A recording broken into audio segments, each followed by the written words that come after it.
Se faire une idée précise sur les contraintes qui pèsent sur l'avancement des travaux de la route nationale numéro 1 sur le section Mbujimayi-Mweneditu et Mweneditu-Kanyama, voilà le but de cette mission conjointe Agence congolaise des grands travaux CISC SA au Kasaï oriental en cette fin du mois d'avril 2025. De Mbujimayi à Mweneditu, la délégation fait un constat satisfaisant. Les opérations de terrassement à un taux d'avancement de 80%, les travaux d'assainissement à 55%, le front des travaux a désormais atteint le point kilométrique 73 au village Benampunga, à seulement 5 km de la province de la Lomami. Avec un taux d'exécution global de 52%, le projet avance conformément au calendrier établi sous la supervision rigoureuse de l'Agence congolaise des grands travaux, maître d'ouvrage délégué du ministère des ITP sur ce projet. Sur la section Mweneditu-Kanyama, un premier fait remarquable avec ces travaux, c'est la reprise du trafic des petits véhicules entre Mweneditu et la cité Luputa.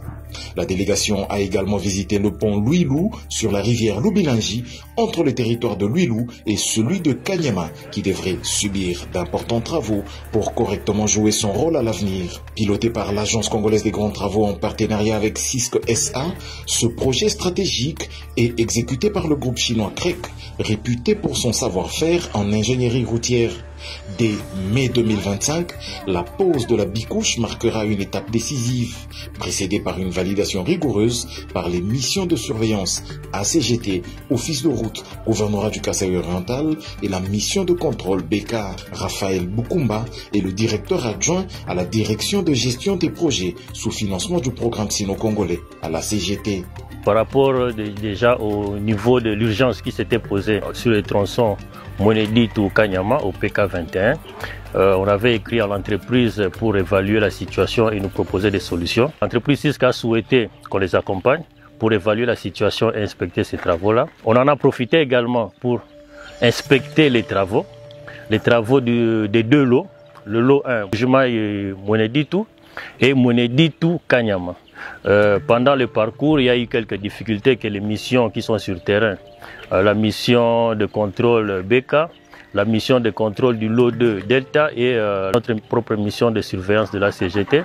Et il fallait inspecter toutes ces difficultés-là et trouver ensemble, conjointement avec les différentes parties prenantes, les solutions à y apporter. Vendredi 25 avril, la mission a visité la traversée de Mbujimayi, également prise en charge par le projet. Il s'agit d'un boulevard de 7900 mètres s'étendant du rond-point Kalala-Wankata jusqu'au pont Lubilangi. Ici, le taux global d'avancement des travaux est estimé à 22% avec plusieurs contraintes, dont la délocalisation de la ligne moyenne tension de la SNEL ou encore l'expropriation de certaines bâtisses. Gilbert Kapukungindu, le directeur provincial de la CGT dans l'espace Kasaï, assure que la CGT reste focus sur la qualité des travaux à réaliser.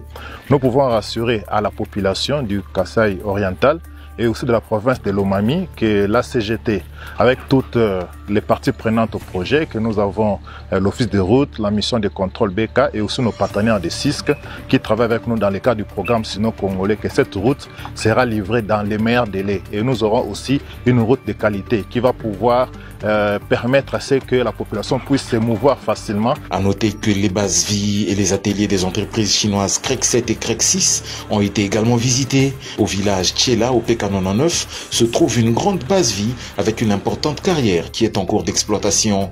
On y remarque une grande production des différents agrégats indispensables à la réalisation de cet important projet.